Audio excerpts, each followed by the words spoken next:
নমস্কার, নিউজ ভ্যানগার্ডের এক নজরে 25-এ আপনাদের প্রত্যেককে স্বাগত। এই মুহূর্তে আপনাদের সঙ্গে আমি রয়েছি শতাব্দী। দুদিনের বৃষ্টিতে বিলোনিয়া পৌর এলাকায় জলাবদ্ধতা সৃষ্টি হয়েছে, সঙ্গে জনদুর্ভোগ চরমে উঠেছে। দুর্ভোগ দেখে উদ্বেগ প্রকাশ করলেন প্রদেশ কংগ্রেস সভাপতি আশিস কুমার সাহা। তিনি বিএমসির অব্যবস্থাপনা পরিকল্পনার অভাবের বিরুদ্ধে ক্ষোভ উগরে দেন। ক্ষতিগ্রস্ত কৃষক ও পরিবারগুলির সাহায্যের দাবি জানান তিনি।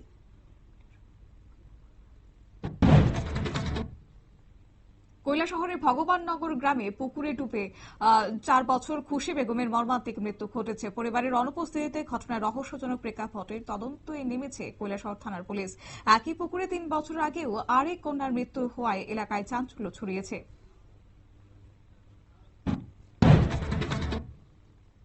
শনিবার ডিস্ট্রিক্ট লিগ্যাল সার্ভিস অথরিটির উদ্যোগে ত্রিপুরা জুড়ে অনুষ্ঠিত হয় বিশেষ লোক আদালত। মোটর দুর্ঘটনা, বৈবাহিক বিরোধ ও ব্যাংক ঋণ সহ বিভিন্ন মামলা নিষ্পত্তি হয় একদিনে। মোট 4টি কোর্টে 3,922টি মামলা নিষ্পত্তি করে নজির গড়ে এই বিশেষ লোক আদালত।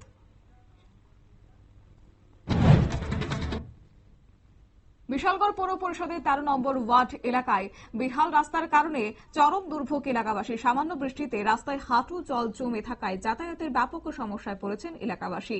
কাউন্সিলর ব্রজগোপাল দেবনাথের উপর ক্ষুব্ধ বাসিন্দারা রাস্তায় ধানের চারা লাগিয়ে প্রতিবাদের হুঁশিয়ারি দিয়েছেন।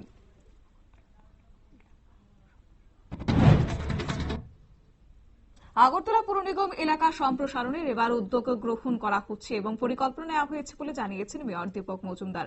বর্তমানে 51টি ওয়ার্ডের 49টি গ্রাম পঞ্চায়েত যুক্ত করে বৃহৎ আগরতলা গঠনের উদ্যোগ চলছে। এই প্রকল্পের মাস্টার প্ল্যান তৈরি করার কাজ প্রাথমিক পর্যায়ে, এখনও চূড়ান্ত সিদ্ধান্ত হয়নি।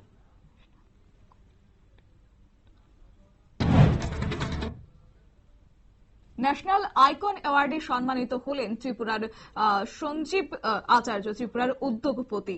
জম্মু কাশ্মীর পর্যটন দপ্তর ও ভারতী যুব ওয়েলফেয়ার অ্যাসোসিয়েশনের যৌথ উদ্যোগে এই পুরস্কার প্রদান করা হয়। দিল্লির 3 মূর্তি মর্গে আয়োজিত অনুষ্ঠানে সঞ্জীব আচার্যকে সম্মান জানায় প্রতিরক্ষা মন্ত্রকও।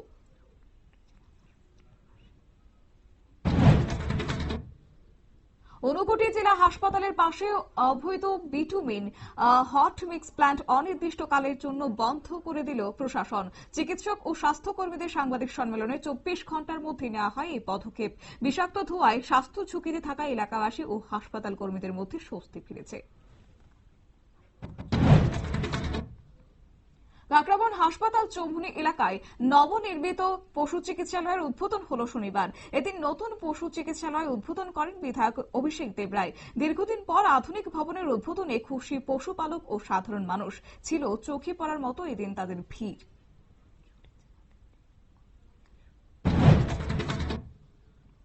চুরি যাওয়া 3টি মোটর সাইকেল সহ স্বর্ণের চেন উদ্ধার করল পুলিশ এবং সঙ্গে জানা গেছে প্রকৃত মালিকের হাতে তুলে দিয়েছে এনসিসি থানার পুলিশ একটি স্বর্ণের চেন, সঙ্গে 3টি মোবাইল। এবং সোনামুড়া আগরতলা গোলবাজার এলাকা থেকে উদ্ধার করা হয়েছে এই চুরি যাওয়া সামগ্রীগুলো। ঘটনায় জড়িত কাউকে গ্রেফতার করতে পারেনি পুলিশ। বিশালগড় রঘুনাথপুর এলাকায় দুঃসাহসিক চুরিকাণ্ড। আর এই চুরির চেষ্টা চালানোর চোরের দল রাস্তায় রাখা গাড়ি থেকে ব্যাটারি চুরি করতে গিয়ে পালিয়েছে। স্থানীয়দের হাতে পরবর্তীতে ধরে ফেলে ব্যাটারি ফেলে যাওয়া চোরেদের। একই রাতে গ্যারেজে হানাও দেয় তারা। পুলিশ ঘটনাস্থলে পৌঁছে চুরি যাওয়া ব্যাটারি উদ্ধার করেছে।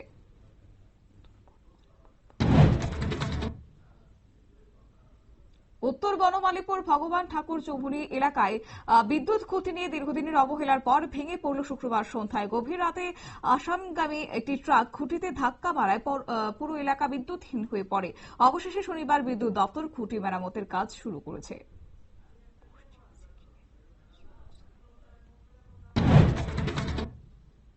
পশ্চিম সিকিমের ইয়ুকসুমে বৃহস্পতিবার রাতে ভারী বৃষ্টিতে ভূমিধস ও হরপাবানের ফলে যোগাযোগ বিচ্ছিন্ন হয়ে পড়েছে বিস্তীর্ণ এলাকা।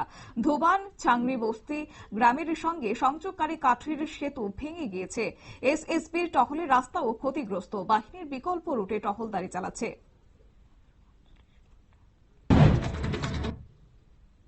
মাত্র 48 ঘন্টার ব্যবধানে দ্বিতীয়বার ভূমিকম্পে কেঁপে উঠল দিল্লির বিস্তীর্ণ অঞ্চল। ভূমিকম্পের জেরে আতঙ্ক ছড়ায় হরিয়ানা ও দিল্লির বড় অংশে।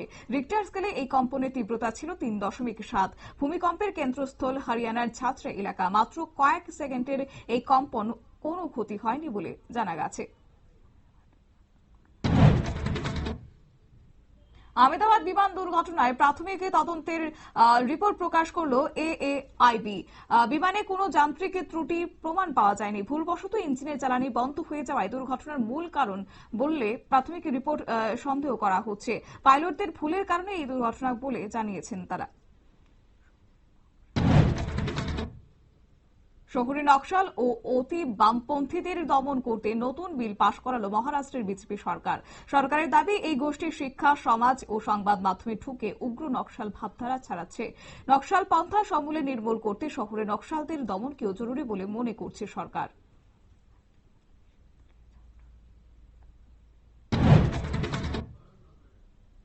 হায়দ্রাবাদের বিশ্ববিদ্যালয়ের ছাত্র রোহিত ভেমুলার মৃত্যু তদন্তে ফের শুরু করতে চায় তেলেঙ্গানার কংগ্রেস সরকার। উপমুখ্যমন্ত্রী ভাত্তি বিক্রমকে তিনি জানান, এই বিষয়টি ইতিমধ্যে হাইকোর্টে আবেদন জানানো হয়েছে। তিনি হুঁশিয়ারি দিয়ে বলেন, রোহিতের মৃত্যুর সঙ্গে জড়িত কেউই রেহাই পাবে না।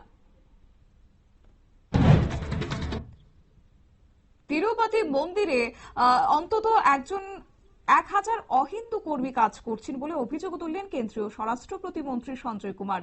তিনি টিটিডিকে চিঠি লিখে অবিলম্বে তাদের দায়িত্ব থেকে সরানোর দাবি জানান। মন্দিরে অন্তর্ঘাতমূলক চক্র সক্রিয় থাকতে পারে বলেও সন্দেহ প্রকাশ করছেন তিনি।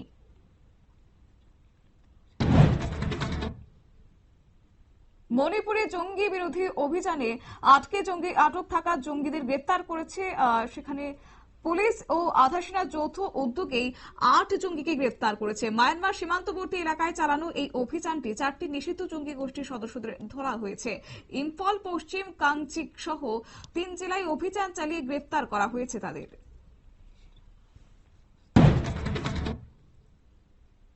দেশের আইন ব্যবস্থাকে মেরামত করা ভীষণভাবে প্রয়োজন। শনিবার এমনটাই জানালেন সুপ্রিম কোর্টের প্রধান বিচারপতি বি.আর. গাভাই। বর্তমানে বিচারে দেরি হয়ে যাওয়া নিয়েও উদ্বেগ প্রকাশ করেন তিনি। দেশের আইন ব্যবস্থা চ্যালেঞ্জের সম্মুখীন বলে মনে করছেন সুপ্রিম কোর্টের প্রধান বিচারপতি বি.আর. গাভাই। ছত্তিশগড়ের বস্তার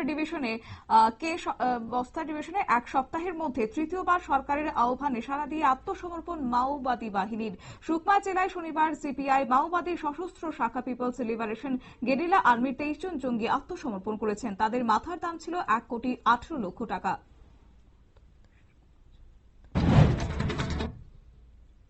মধ্যপ্রদেশের কোন জাতীয় উদ্যানে মৃত্যু হল নামিবিয়া থেকে আনা এক পূর্ণবয়স্ক স্ত্রী চিতার। মৃত চিতাটির নাম নাভা। বন দপ্তর জানিয়েছে, শিকার ধরার সময় জখম হয়ে শরীরের বাঁ দিকের হাড় ভেঙে গেছে। তার ফলে মৃত্যু হয়েছে 8 বছরের ওই চিতাটির। মৃত্যুর এই ঘটনার পর উদ্যানে বর্তমানে চিতার সংখ্যা গিয়ে দাঁড়িয়েছে 26।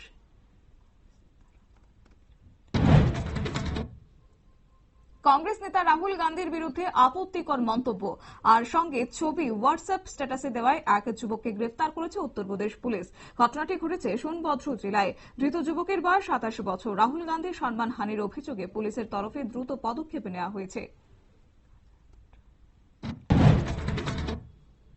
গাজায় ত্রাণের লাইনে দাঁড়ানো বুভুক্ষ মানুষদের উপর ইসরায়েলি সেনাদের গুলিতে নিহত হয়েছে অন্তত 798 জন প্যালেস্তিনি।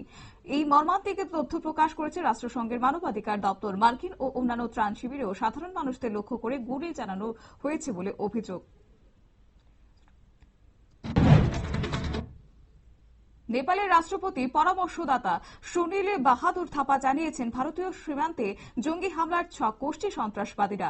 এবার নেপালের পথ ব্যবহার করে ভারতে প্রবেশের পরিকল্পনা করছে তারা, যা ঘিরে জারি হয়েছে উচ্চ সতর্কতা। এই তথ্য সামনে আসতে সীমান্তে নিরাপত্তা আরও জোরদার করা হয়েছে।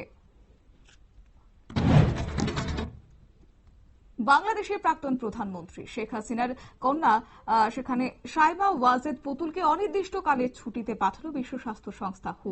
তিনি জানিয়েছেন, হুয়ের দক্ষিণ পূর্ব এশিয়া অঞ্চলের প্রধান। তার বিরুদ্ধে দুর্নীতির অভিযোগে 4 মাস আগে মামলা দায়ের করেছিল বাংলাদেশ দুর্নীতি দমন commission.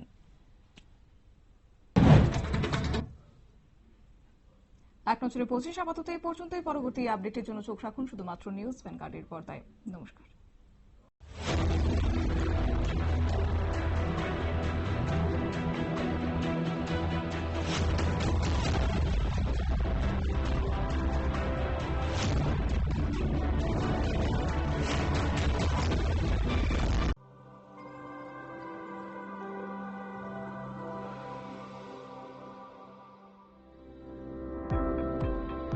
Welcome to the Department of of Microbiology and Biotechnology, School of Natural Sciences, Techno India University, Tripura.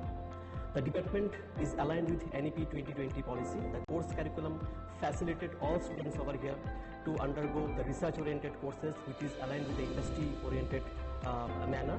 And all students over here are getting the overall facility of the high-tech, the modern laboratory facilities in this department. All the faculties in the department are expertise in microbiology and biotechnology. They are providing one-to-one mentoring, high-impact research projects to the student, and students in deep learning they are offering, so that the students can get more industry exposure across the country, and they can